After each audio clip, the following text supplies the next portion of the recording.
Welcome to the Trinities podcast, where we explore theories about the Father, Son, and Holy Spirit. Do you love God enough to think about Him?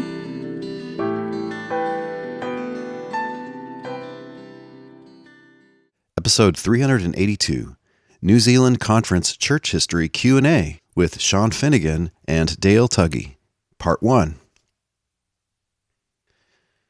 You may have noticed that my podcasting has been down in 2024. The number of episodes is low, and there are two main reasons for that. One reason is that I've been hunkering down and doing a lot of writing on a book project, which I hope you'll hear a lot more about in 2025. Another reason is that we've had 3 Unitarian Christian Alliance conferences this year, and for each one of them, I've spent months doing new research, in large part historical research, heavy lifting, reading primary sources, to produce new presentations for those conferences. So we had a conference in the UK in July. That was awesome. That presentation was episode 381 of the Trinities podcast, and it's even better in the YouTube version. Then in October, we had a conference in the American South, in Little Rock, Arkansas. That's another heavy historical presentation, and people have told me that it's better than the July one.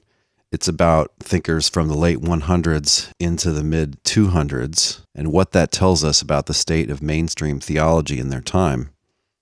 That one should be released on the Nicea YouTube channel shortly, and when it is, I'll also make a podcast episode out of that one. Amazingly, the next month, in November, we had our first ever conference in the gorgeous country of New Zealand, which if you don't know where it is, it's down there by Australia, down under.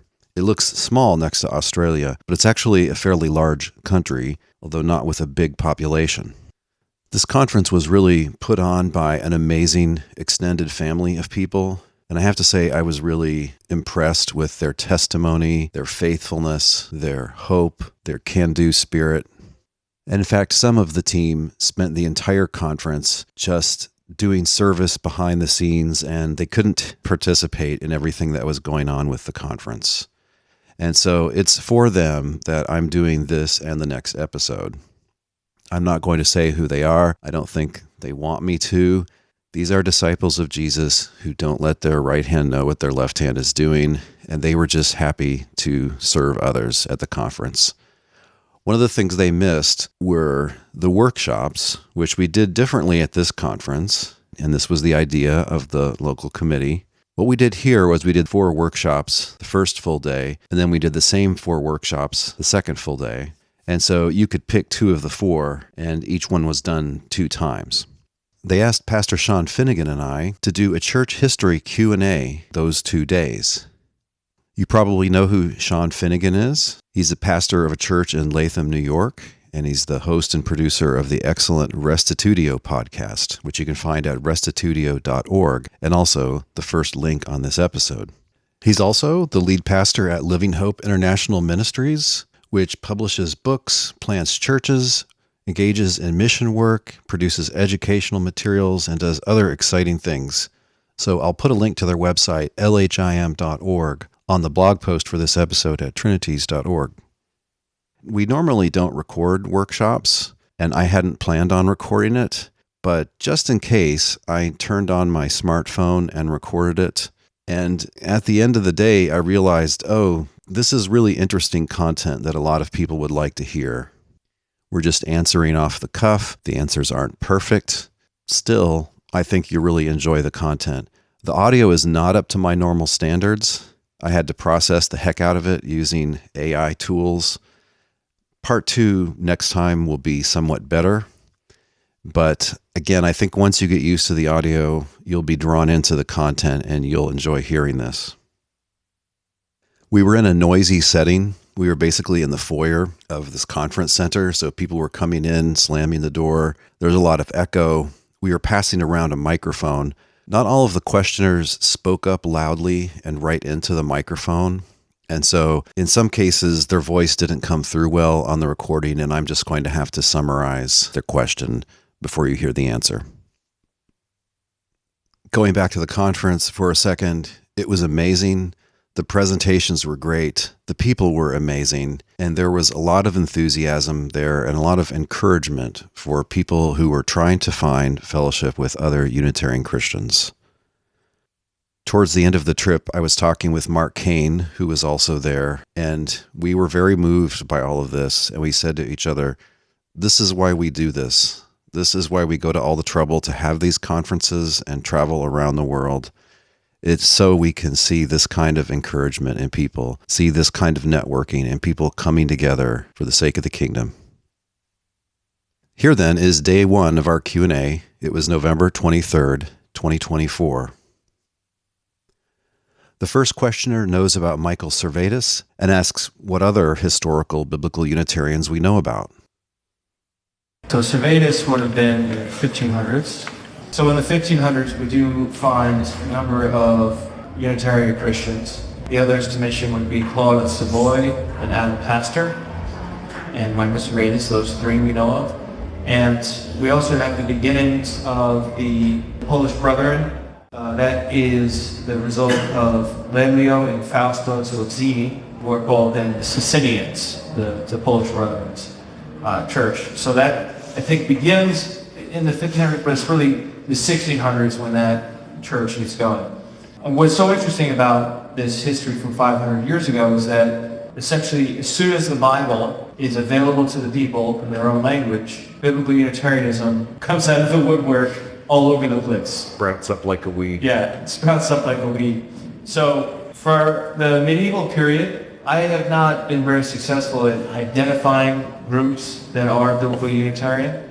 But when we look at the first 500 years of church history and the last 500 years, we find lots of individuals as well as groups. In the first 500 years, you have some of these statements made by Eusebius. Well, they're not really made by Eusebius. Eusebius, the historian, if you heard of Eusebius. So he wrote a history book right around the year 324. So they think he finished it a year before the Council of Nicea.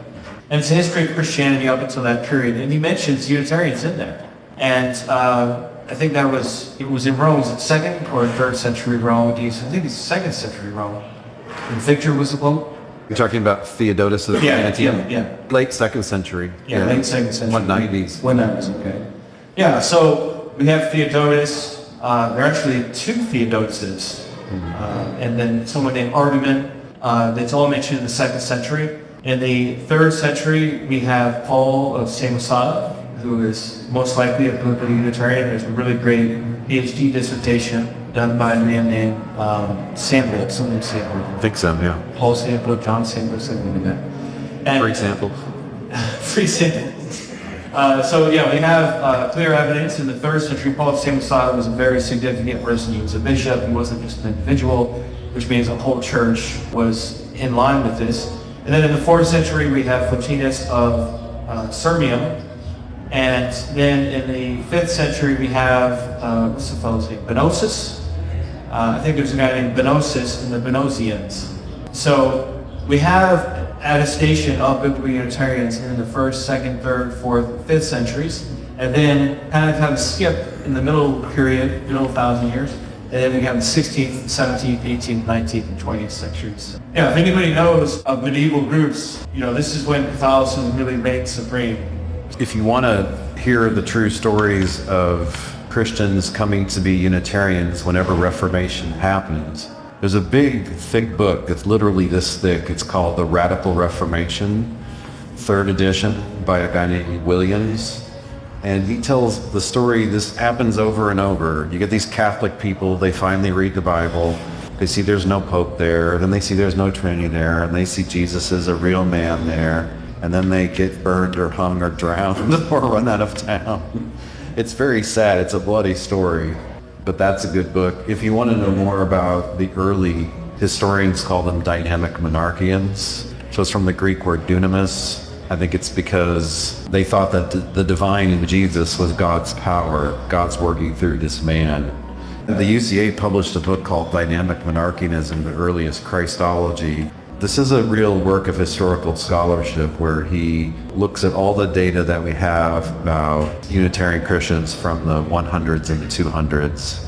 And he argues that this was a widespread phenomenon and was probably the earliest Christology, and the other ones developed out of it. You mentioned Photinus of Sirmium. But this was right in the middle of the Nicene controversy. I think it was in the 360s. So he's a bishop of a big city in the empire, and he seems to think Jesus is a mere man, is the charge, right? That's how they describe our view.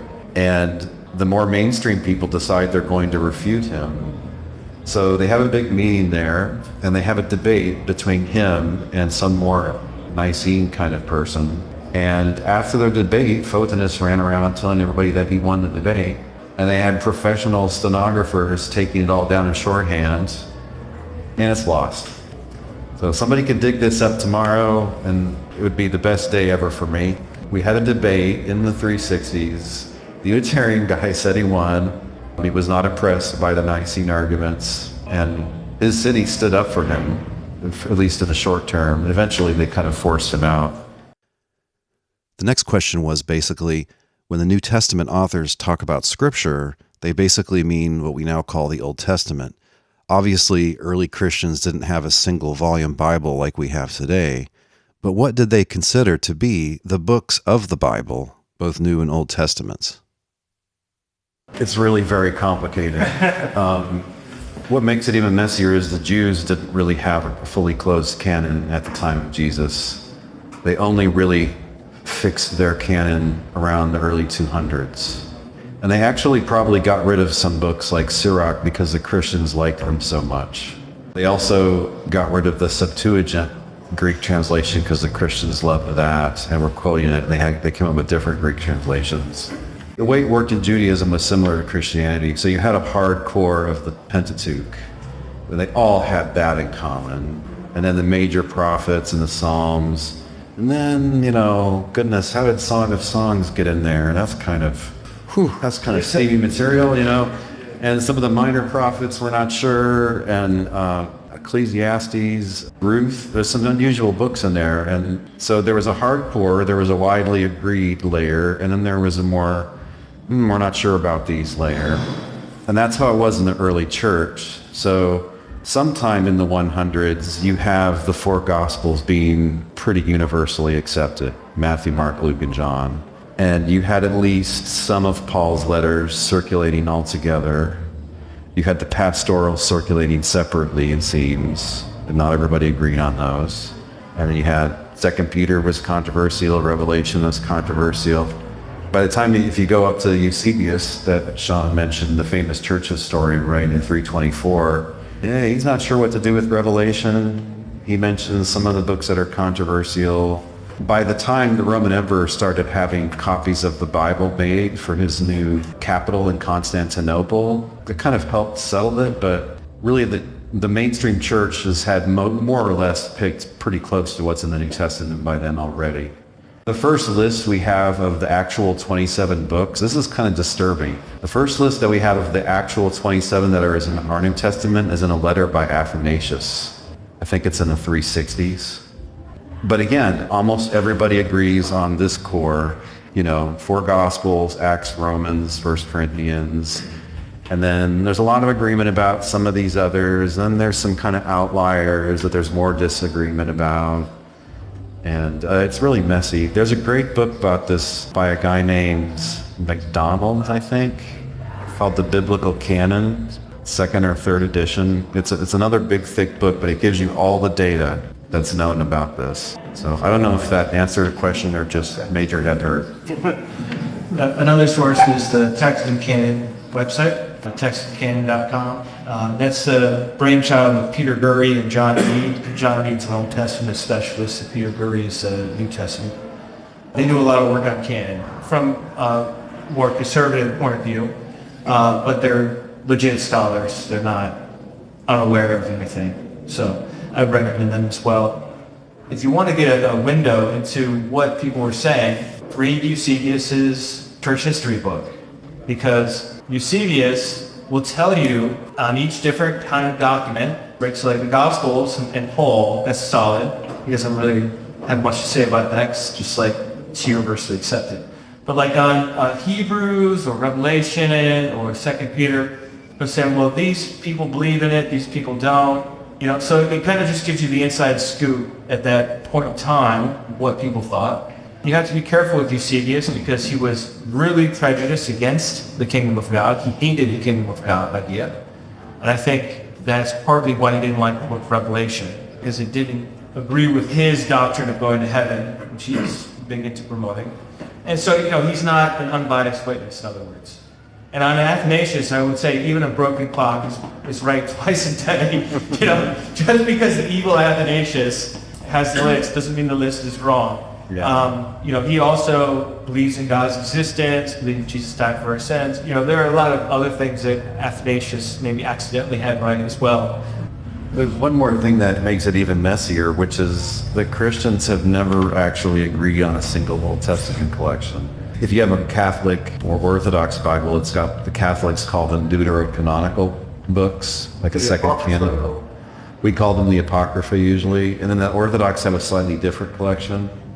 So my view is the church did fine when we weren't 100% sure about which books were in the canon, and so what? What doctrine is it going to change? That's not a normal view, but that's my view.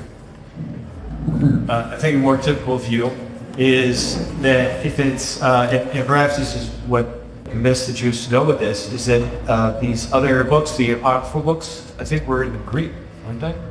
Yeah. Whereas the accepted books, the Jewish Bible books are in Hebrew. There might be one exception in there. Hebrew and Aramaic. There's some Aramaic parts of Daniel and Ezra, I think. When the Trinities podcast returns, a question about the views of Eusebius, the church historian.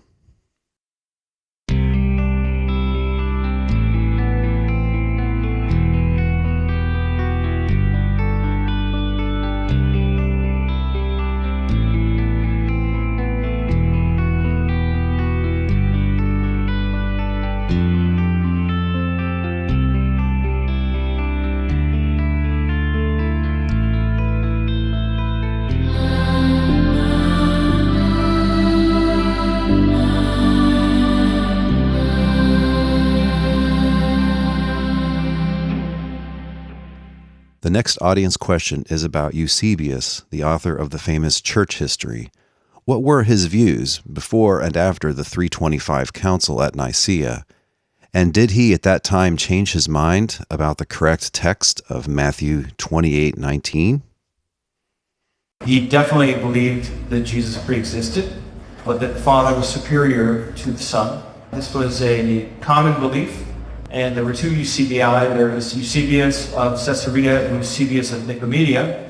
And both of them supported Arius. And Arius went to them for help. Eusebius recognized a supreme God above Jesus, is my point. So he's not an evil Trinitarian. Not that all Trinitarians are evil anyhow, but Eusebius is somewhat on our side during the controversy, and he pretty much gets fired at the council before the Council of Nicea.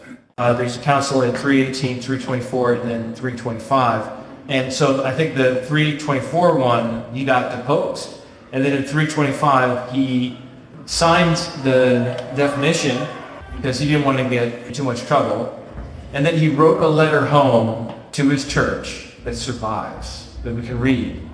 And he says to his congregation, we're going to understand this language this way. And basically gives an interpretation of the Nicene Creed that fits with a non-Trinitarian belief. Yeah, subordinationist. Yeah, a couple other things about Eusebius that are interesting. For a long time, the main thing that you could read from him would be his church history. He also wrote a book called Ecclesiastical Theology, which now some very good Roman Catholic scholar has translated into English, where he's arguing against the kind of modalist guy Marcellus of Ancyra. But anyway, it's ragingly subordinationist. He does not have the Son being equal to the Father. He's very deliberately denying that very thing. So he's not an Arian in the sense that he's like a disciple of Arius or something, but he does not believe in the equal divinity of the Son. That's a good thing about him, even though he believes in pre-existence. A bad thing about him is he is a shameless propagandist for Constantine. And if you read his encomium to Constantine, it's embarrassing. He compares Constantine to Jesus. And it's really cringeworthy stuff when you know about what kind of person Constantine actually was. But yeah, no one's perfect. Commenting on Matthew 28:19, that's the text where he says, make disciples, go make disciples of all nations, baptizing them in the name of the Father, and of the Son, and the Holy Spirit, teaching them to observe everything I have commanded you, and lo, I am with you to the end of the age. So, verse 19 there is quoted by Eusebius several times with a shorter version. Go baptize in my name, or something like that, is what it says. But this is not good evidence to overturn what we have in our Bibles. It is the case that most times ancient Christians quoted the Bible, they quoted from memory. Not always, but a lot of times we get these paraphrases. And I think that's just what was happening. I don't think Eusebius had like a secret manuscript that read differently. All of our oldest manuscripts of Matthew have it the way we have it in our Bibles today. So somebody writing 300 years later is not going to overturn that. I'm factually correct, Michael, that he does have it both ways. Sometimes he puts it one way, sometimes he puts it the other way. But I think that's just memory and summarizing rather than evidence of some other manuscript tradition. To be devil's advocate a little bit, everything Sean said is true. All the Greek manuscripts we have it that way, Father, Son, and Spirit. However, we don't have many manuscripts that go back as early as the 100s. And there were plenty of errors that crept in even that early. And we do sometimes look at early quotations of church fathers and say, this is part of the data when we're trying to figure out which manuscript is correct. So, I mean, we could discover a new old Greek manuscript tomorrow, and it could have the result that, yeah, actually it probably originally said in my name. But we don't. So the conservative route is to just stick with the Greek manuscripts we have. But, I mean, it's not an unfair question to wonder. The standard work that New Testament translators refer to is called the Textual Commentary on the Greek New Testament, written by Bruce Metzger. And this work includes a rating system on how sure the committee was for any particular reading. And there's not even an entry for Matthew 28:19. So typically there will be an entry for a verse where there is some difference in the manuscripts, and then they'll say, oh, we'll give it an A rating. We're certain that this is the correct reading. A B rating is a little lesser than C, unsure. D, you have no idea. Your guess is as good as mine. There's only 4 or 6 D ratings in the whole New Testament, by the way. If we did have new manuscripts come to light, that would help us to reevaluate that finding. But right now, it's not even an issue that you can really argue about outside of Eusebius himself. At some point, I think around the 3rd century, I think it starts with Origen, this idea of the eternal sonship of Christ emerges. I'm pretty sure Origen's the first one to come up with this idea. What prompts Origen to do this? I know it did sort of become a bit controversial in later, like in the 19th century, there was some discussion about it in some commentaries where some commentators, I think Adam Clark, for example, says it's a dangerous doctrine. I'm not quite sure why he said that. But what is it that prompts Origen to decide the sonship of Christ is eternal? And what theological implications does that have? Origen is the first one to clearly say that, arguably, but Novatian in Rome came up with the idea about the same time, seemingly on his own. The earlier Logos theorists thought that the Logos was God's reason eternally in his mind, and when it was time to create, he then spoke out the inner word that was in his mind, and that brought into existence basically a lesser deity, and then he could create through that deity. So someone like Justin pretty straightforwardly thinks that God brought the Logos into existence. Right? They're equivocating on the word Logos. It can mean a reason or thought, and it can mean a spoken word. So like God puts his Logos out, but he doesn't lose his reason. He still has his reason. He brings into existence this lesser deity and creates through him. Later on, some others, I think Athanasius is one of them, he starts insisting that the helper in creation is the same as the eternal thought, which I think is nonsense. Like, if I told you that I had a kid who literally used to be a thought of mine, you would think I was joking or using a metaphor or something, right? But Origen, yeah, he's a speculative guy. In his book On First Principles, he has this dodgy argument like, God is eternally a father, but being a father implies a son. So there must eternally be a son. Just logically, being a father implies that there is a son. Now, I say it's a dodgy argument because we often, well, let me say this. My father was born in California. That's true. He wasn't my father then, but I'm going to use that later title for him, right? So if God is the Father of Jesus Christ, which he is, but that's only later, we can still say the Father eternally existed. There's no problem. We talk like this all the time. The king, the king was born in a certain town, but he wasn't king then. So yeah, he has this weird, just kind of lazy linguistic argument that if there's a father, there has to be a son. God's eternally a father. This is in the book 1, I think, of On First Principles.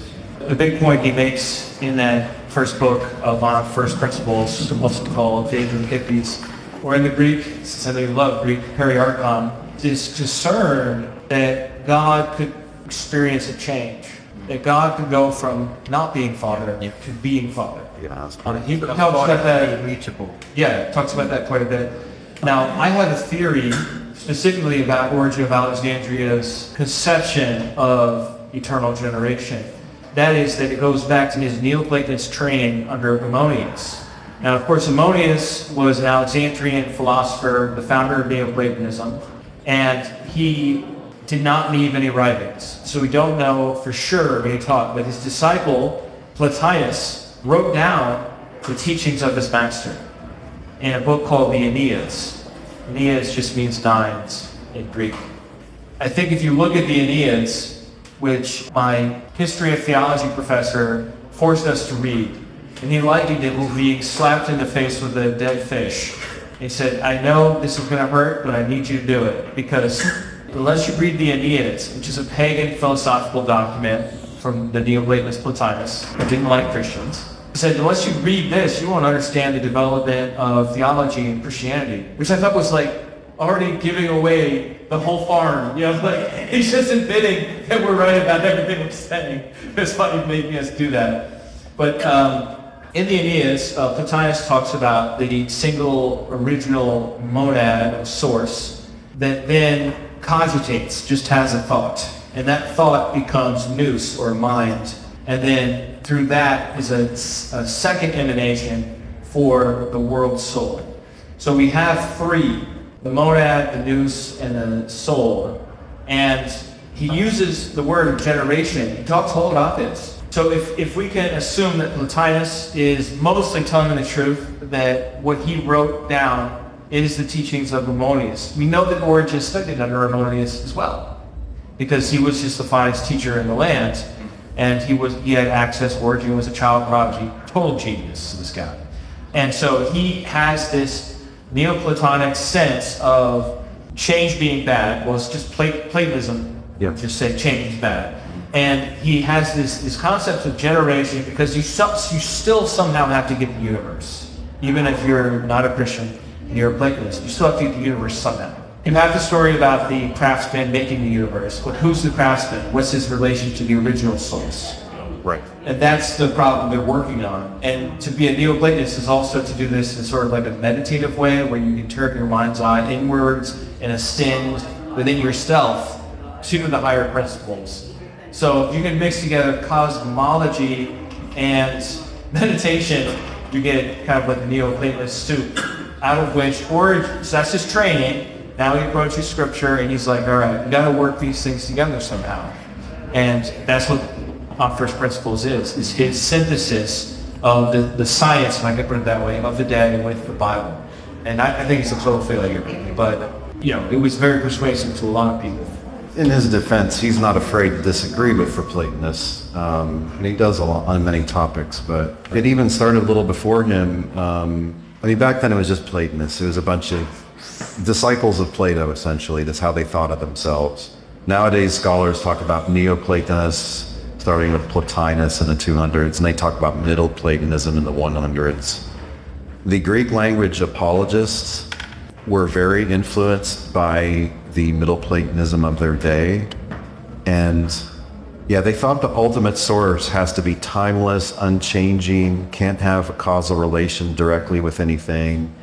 And so for everything to come out of the ultimate source, it first has to sort of kind of emanate out some lesser... Is that emanation sounds? That's how emanation actually sounds. Yeah, thank you.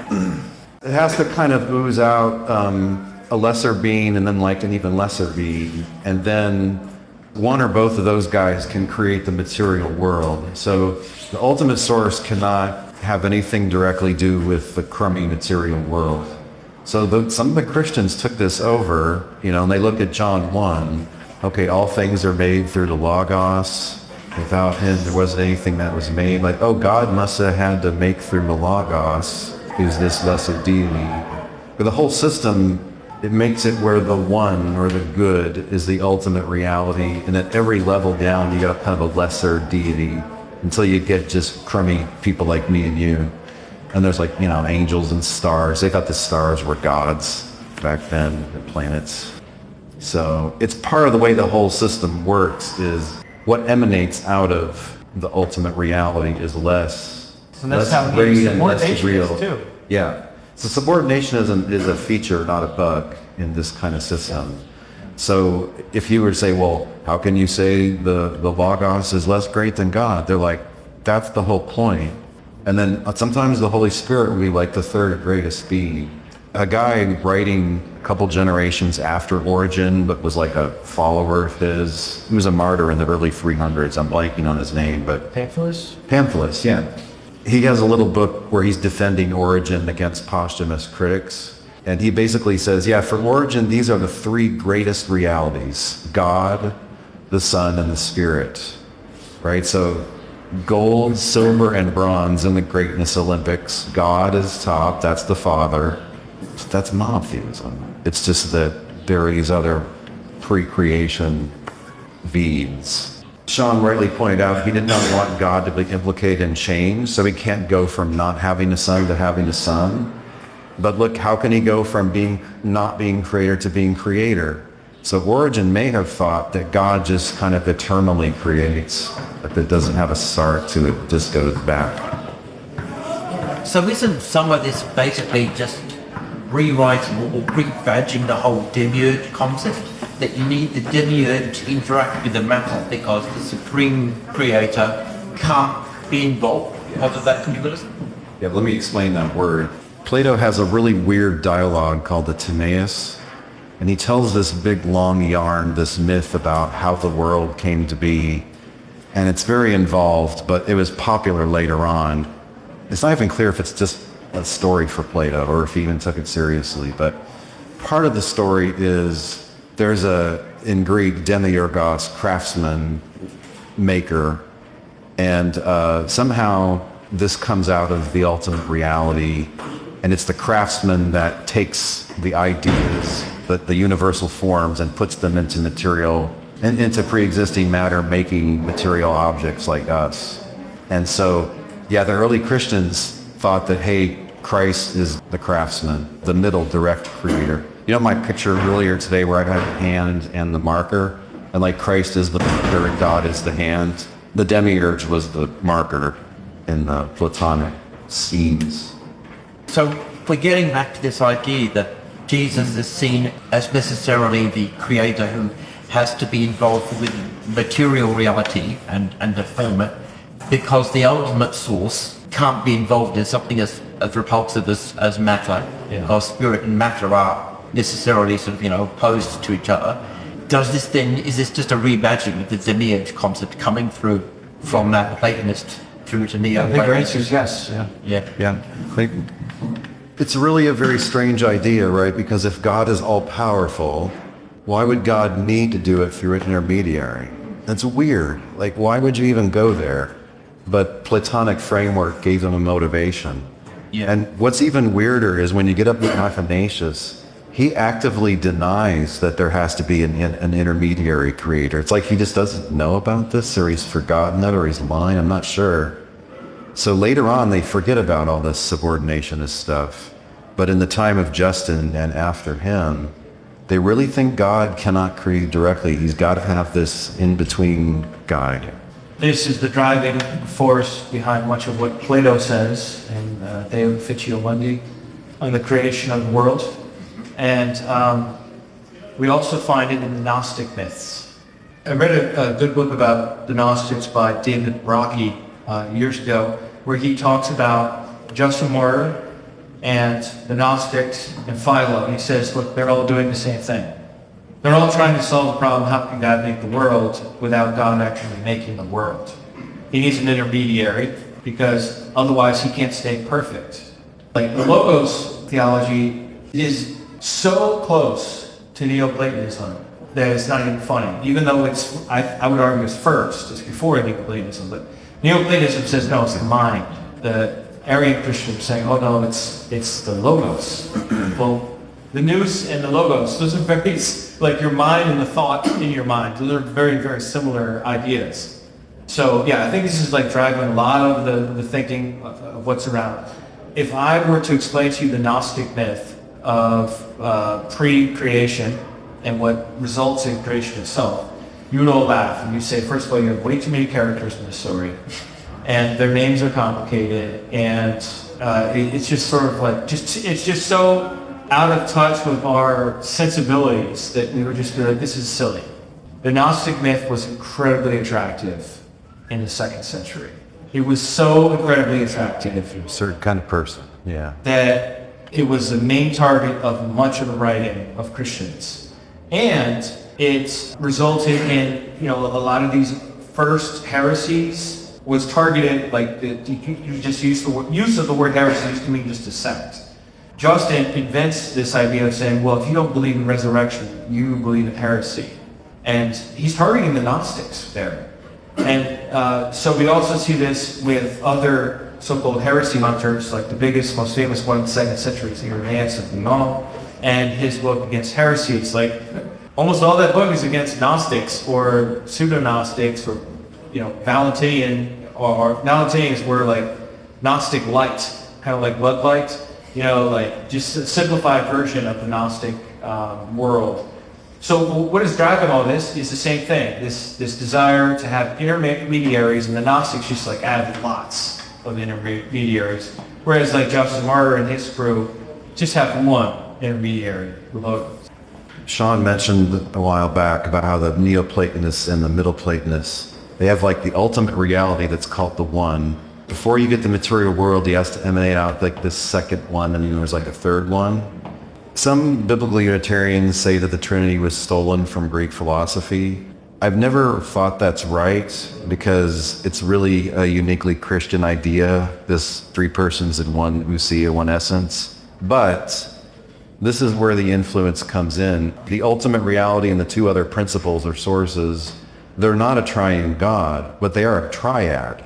And in this time, late 100s, these Greek-influenced Christian apologists are like, yeah, well, we got triad too. We got Father, Son, Spirit. But the one true God is a Father out of that group.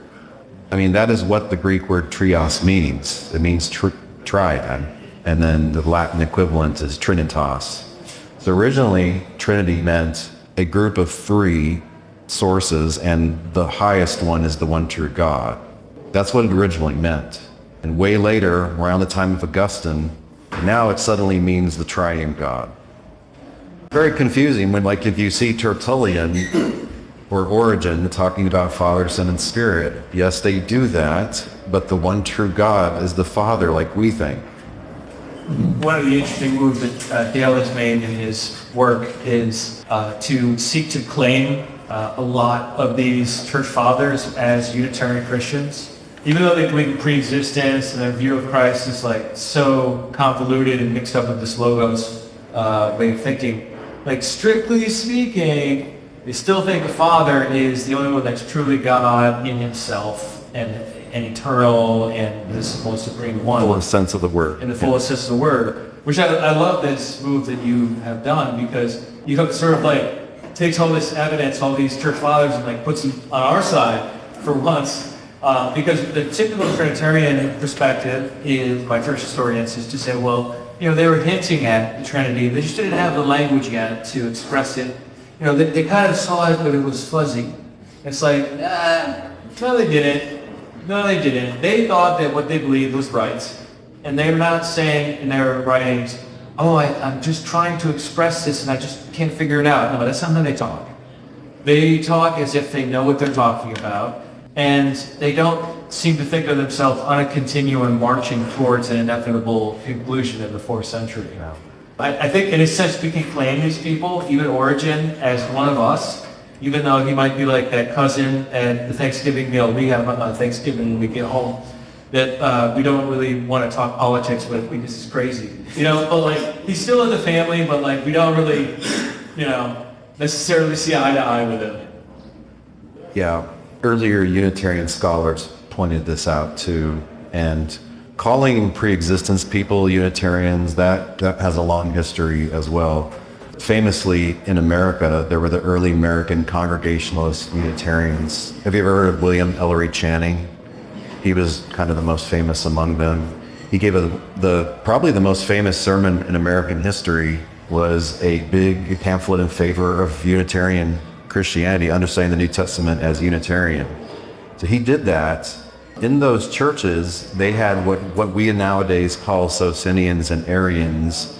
And, we had a disagreement about quite exactly when Christ began. Channing actually believed in pre-existence, and that's the most famous American Unitarian. A lot of them didn't. I agree with the ones that didn't. But the English and the Scottish also had societies of Unitarian Christians, and they say, yeah, there are these two kinds. We can't come to full agreement about this, but we still think we agree about who the one God is, so that's good. When the Trinities podcast returns, the historical origins of the Nicene Creed.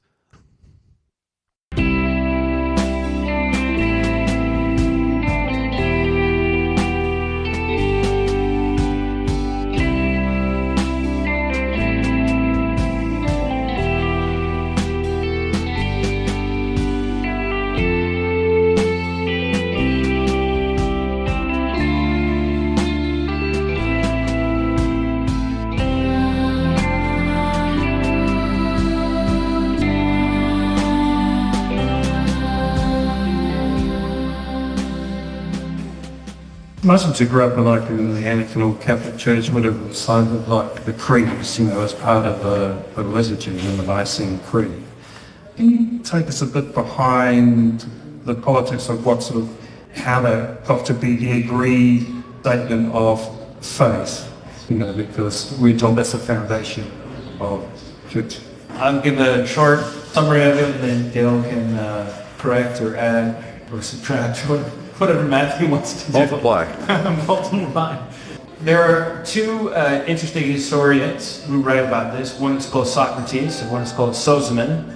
And this is not the ancient famous Socrates. This is a later guy who lived in the 4th century, the 4th or 5th. So Socrates and Sozomen both write about original controversy in Alexandria in the year 318.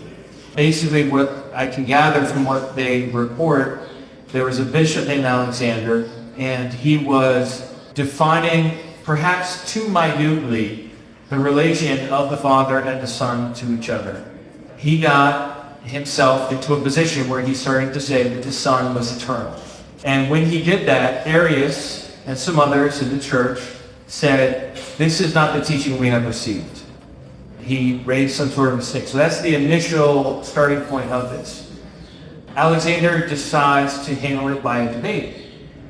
So Arius gets to debate and present his case, and basically they decide against him. They decide he's wrong, and that the Son should be considered eternal and not to have come into existence. And Arius is making a grammatical argument based on the word begotten, because the word begotten just implies a beginning. If you have a beginning, that means you came into existence. And if you came into existence, there was a time when you were not. And that becomes his slogan. There was when he was not. So Alexander basically kicks Arius out of the church. Arius is not a young guy. He's probably in his 60s or 70s. And he's a conservative. He's not a liberal. He's not a progressive. He's a staunch conservative. He and a lot of the people in his church all are kicked out at that point. And that doesn't end the controversy. So what Arius does is he reaches out to other bishops, namely Eusebius of Caesarea and Eusebius of Nicomedia, to apply pressure to Alexander, his bishop, and say to him, look, you should take Arius back into the church. You guys had a disagreement, but come on, you can't excommunicate him. Because Alexander had kicked him out of the church. Arius couldn't go to any church in Alexandria or in Egypt. Everyone would deny him communion. I mean, he was really blackballed. So he was fired from his job and then kicked out of all Christianity. All for holding to a belief that he's always believed his whole life, that this bishop is challenging. And so the whole situation festers enough that the emperor hears about it. And the emperor writes to them, and he writes a really good letter, actually. I quite enjoy it, where he's like, you boys need to settle this, work it out. You call yourself Christians. Well, figure out a way to solve this. It's not that important. Figure it out.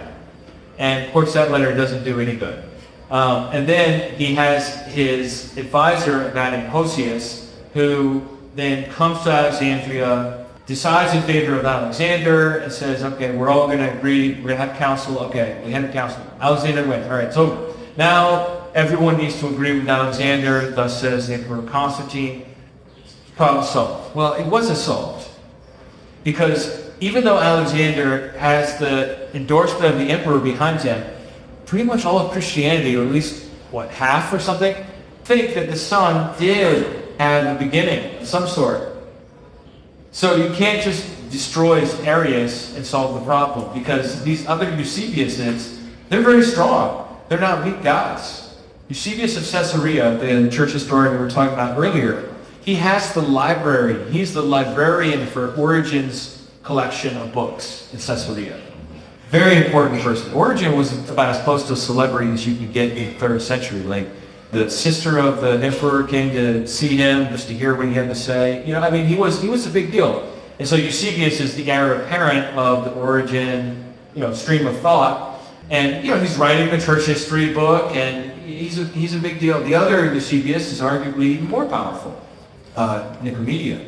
So this whole thing continues to fester, and letters are getting written back and forth, and so they decide, okay, we're going to have a big council on this. The ecumenical council is what they call it later. It wasn't ecumenical, but it was bigger. They say 318. But at this council, they don't hear both sides. It's not a debate. It's just sort of like, all right, let's just settle this. So they take Eusebius of Caesarea's baptismal statement. It's like, what's the statement required to become a Christian in this church? All right, here it is. And they take that and they all agree on it. They like it. And then they add in this word of the same being, or of the same substance. Homousios is the word. And they say, we need to agree to this word. Because they think if they have everyone agree to this word, it'll outlaw the people that they want to exclude. Of course, it doesn't work like that. And this word is very controversial. It had been associated with modalism before, because the Father and the Son were of the same substance in modalism. It doesn't solve anything. It starts a theological civil war that rages for 6 more decades, until 381, when it's finally settled with Theodosius. So that's just a short summary. I'm sure there's more to add. That was a brilliant blow-by-blow account of the beginning of it.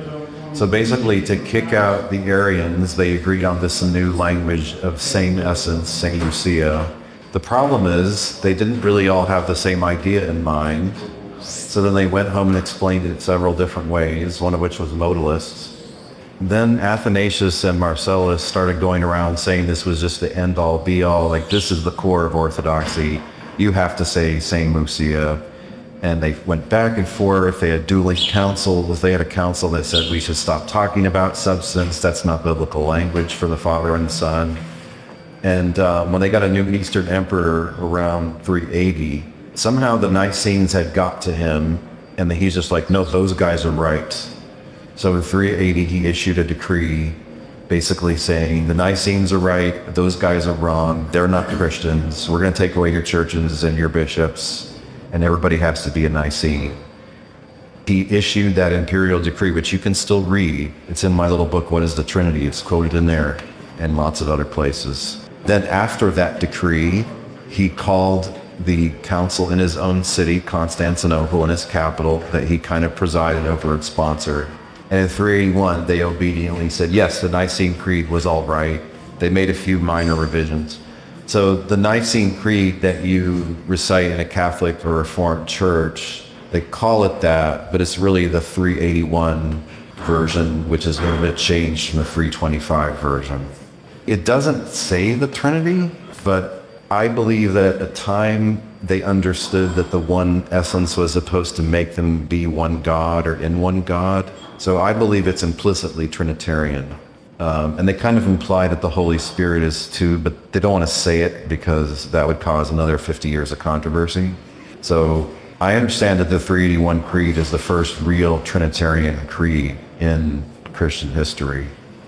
So after that, Theodosius spent the next 10 years vigorously enforcing it, clamping down on all the heretics, trying to muscle them into it. Of course, they still didn't buy the arguments, right? They never did buy the Nicene arguments. But just by force, that's how it became the Christian standard. And a lot of the Protestants just didn't bother to question it. The next question was, given that the word Trinity is not in the early creeds, namely the creeds of 325 and 381, how did that word Trinity become a popular term? The word trios was first used by Theophilus of Antioch for God and God's Logos and God's Spirit, but he wasn't saying they're the same God or anything. The first user of Trinitas was the Latin writings of Tertullian, roughly around the year 200 maybe, or a little after. It still wasn't popular. They didn't use it a lot. It just meant triad. So if you wanted to say, hey, we Christians have a triad, it would be God and the Logos and the Spirit. It's not in the Bible, right? So it would be used somewhat, but it wasn't super popular. But after the Nicene Creed morphed into this Trinitarian thing, right up around 380 and 381, Augustine gets converted after that, and he uses Trinity to mean the one God. He uses God to mean the Trinity, which was a new usage of the word Deus in Latin and Theos in Greek. So it's only the time of Augustine, 380s, 390s, that the word Trinity actually becomes popular, and then it means a triune God. I have a free paper you can get. It's a journal article, but it's open that anybody can get. It's called something like, How and When in the History of Christian Theology Did the Trinity Replace the Father as the One True God? I describe all the witnesses of this time, and you can just see the usage change right about then. So Augustine's talking about the Trinity all the time, and he means it to be the one God. It's very hard to find that usage before him. There's little bits here and there. One letter of Athanasius toward the end of his life, a few little spots in Gregory of Nazianzus. To use the word Trinity for the one God, it dates to about the 380s. I wanted to add something to that for those of you interested in YouTube. I've got a full-length class on Christian history available. So if you type in church history and my name, Sean Finnegan, you'll be able to find it there. Like 20 plus sessions dealing with a lot of different subjects, but I do kind of try to go into more depth on the subject of the development of doctrine about Christ, because I know it's so important to many of us. So I do have multiple episodes on that from different periods of time. So if you're more of a YouTube person, take a look at that. Also, on the Unitarian Christian Alliance YouTube channel, Dale had a talk from last month. It's like a development of different beliefs about Christ in the first 3 centuries, something like that. Oh, it's called the Mainstream Christian Theologies around the year 230. That's the title of one of them. The American one is better, I think, Yeah, than the London one. Some people said like Star Wars, the sequel was better than the original. Empire Strikes Back was better. Yeah, so what I do is using the words of writers from the early 200s and the late 100s, They basically tell you what the theological scene was, not including the Gnostics, because they're crazy, okay? But within the mainstream, like in the mainstream churches in places like Rome, and what they tell you is you had some crazy modalists that talked about a son father, and then you had Logos theorists that we've been describing. The one eternal true God is the Father, and somehow he emanates out this lesser divine being and creates through him. And then you have basically what we now call biblical Unitarians. That's it. That's the three. Sometimes they talk about two of the three. Sometimes they talk about all three of them. There's a very revealing book by Novatian. He's a Logos theorist, and he gives our arguments, like about, God's immortal, but Christ died, so Christ can't be divine, He gives these arguments. He's against them. That tells you there were people at Rome with their own churches that interacted with the other ones that held our kinds of views. And it wasn't until later that they really vigorously kicked all these people out. So they only started that around the end of the 100s. Sean mentioned Irenaeus, who has, this big, long book talking about all the different kinds of Gnostics until you're sick of it, can't stand to read anymore. And he's a Logos theorist, basically. He never talks about the mere man people, which is really curious, because we know they were around during his time. And it's probably because he knows that there are people in the mainstream churches who hold that view, and that's not his view, but he doesn't want to mess with it. And so just want to go back to something that Sean mentioned earlier, just about the significance of Platonism, or the Platonism on the formation of those concepts and ideas that would eventually lead to the Creed in the 4th century.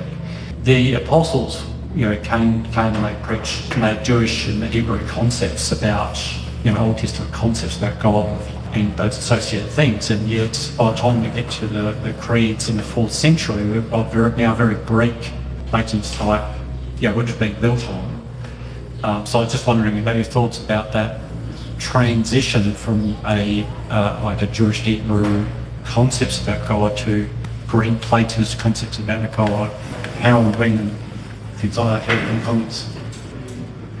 I think some of my Unitarian friends are a little bit uncautious about this. I mean, if you talk about a pure Hebraic mindset, in Jesus' time, the Jews had been influenced by Greek culture and language for a couple hundred years. And it's not for no reason that they wrote the New Testament in Greek. Like, that was the useful, popular international language of the time. To make an analogy, American culture has affected almost all the countries of the world, television shows and rock and roll and blue jeans, and for bad and good, America's had a wide influence, and Greek culture was that, so there is Greek influence in the New Testament, and Hebrew wasn't so much a living language, so they would use it in Greek translation for the most part. But it is true that there was some bad influence of Greek philosophy. For instance, the idea that God is absolutely timeless, unchanging, without emotion, can be influenced in any sense, in any way. Divine simplicity, if you know what that is. There's lots of crazy ideas about God that came from Platonism, basically. But again, I see the influences, and it's right around the second half of the 100s. You can still read a Greek Middle Platonist named Hymenaeus. And he talks about a first God, the second God, and the third God. And it's pretty clear that some of the apologists have read probably him or stuff much like him. So the influence was the Greeks had these triads of transcendent beings, and one of them was the ultimate reality that you'd call God. And the Christians are like, hey, we can do that too. But that wasn't the Trinity yet, because it wasn't a triune God. So there are two main crises in Israel in the period. There's the First Jewish War, 66 to 74-ish, and in the Second War, technically it's the Third War, but the Second War in Israel would be the Bar Kokhba Revolt, 132, 135. These were massive, massive events that strongly affected how people thought about Jewish people and Judaism's reputation in the world. It strongly affected the Jerusalem church, the Jerusalem Christianity, especially if it is true that the Christians left during the First War instead of staying and fighting.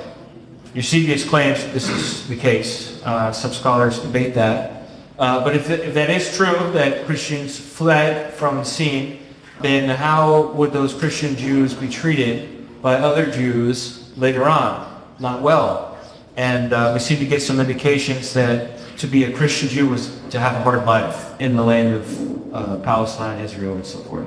And then the Second War, same thing. Like Justin Martyr's dialogue with Trypho, the second for that book is he says to Trypho, oh, where are you coming from? Where are you going? Oh, I just come from the war, and I'm fleeing from it. The war in Jerusalem, where once again the Roman legions came and just, in this case, decimated the city. And Bar Kokhba revolt, they actually just destroyed the city and built another city on top of it, gave it a different name, and put a temple of Jupiter. So it's just massive, massive shifts. So I think Jerusalem Christianity and Judean Christianity didn't fare too well because of all the strife. Yet there is still some indication that there were Jewish Christians, that Jewish Christianity was around in the 2nd century. The most information we get from a guy named Epiphanius of Salamis. And Epiphanius is kind of a jerk. He doesn't really like people that disagree with him. And he's not entirely reliable either. So it was a later guy, like 390s. Yeah, he's in the 4th century, and he's writing about everything he's heard about from all the rumor mills that exist. But he talks about Jewish Christians in the land of Israel, in certain cities. He mentions certain cities, and he talks about different sects among them, one of which believes in Jesus, but it doesn't believe in the virgin birth. And then the other one does believe in the virgin birth. And so you get these labels, Nazarenes and Ebionites and so forth. And there are little hints about these Jewish Christian groups in the land after the wars, after the 2 wars. But then they just kind of fade from history. And here's the thing. What you really need is communities to preserve your books. Every century or so, you've got to have somebody copy them, or else they don't last until today.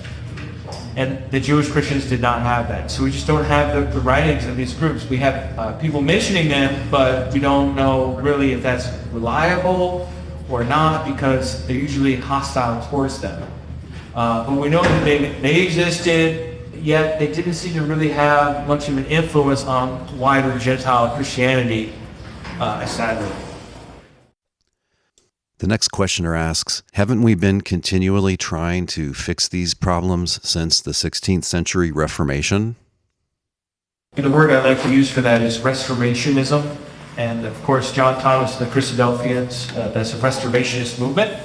The group that my parents were in is called the Way International, a restorationist movement as well. Certainly the Jehovah's Witnesses, restorationist movement. Any movement that says, I want to get back to the original Christianity of the Bible, is a restorationist. Now, there can be differences. Of course, the biggest restoration movement is called the Church of Christ. And they're very famous in my country for having this huge movement with Martin Stone and Alexander Campbell. But all of these different restorationist movements are trying to do the same thing. A lot of our Pentecostal churches as well are restorationists. And they see themselves as restoring the experience of the Holy Spirit back to Christianity today. And so, yes, I think there are a number of these different movements, just like the Reformation, that are saying, let's go back to the sources. That was a common saying from Desiderius Erasmus, who was Catholic, not even part of the Reformation really, but it was just in the water in the 1500s, and Luther and company said, all right, what's the source for Christianity? It's the Bible. So let's get the Bible into the language of the people, let's study it in its original languages, and let's return to Scripture over against the tradition and the various accretions of the medieval period that have settled like dust on top of Scripture. Let's scrape that away and go back to the Bible. So I think this restorationist ideal is something that doesn't pop up from time to time, but I think in our present time it's much more than it has been in the past. And let's see more and more denominations say, you know what, instead of defining ourselves based on our history or our current beliefs, let's define ourselves on the basis of our posture towards truth rather than our specific doctrinal package. and see if we can't, make some progress. When I interact with Reformed people and they think I'm a weird cultist or something, I just kindly explain that I'm just a little bit more Reformed than you guys. And that's a good way to present it. They don't know what to say. They have a slogan, always reforming. Yeah, but they actually stopped around the time of Calvin. And, God help us. Thanks, guys. Thanks for coming, everybody. Thanks for your questions. Thanks to Sean Finnegan. Be sure to check out his Restitutio podcast. It's the best all-around biblical Unitarian podcast. Thank you very much to all the audience members and their excellent questions. And again, thank you to those people who were too busy serving at the conference to be a part of this session. Next week, the session from the next day with a different set of questions and somewhat better sound quality. This week's thinking music has been the track For the Glory Of by Dirk Daler. As always, there's a link on the blog post for this episode at trinities.org where you can download or listen to that entire track.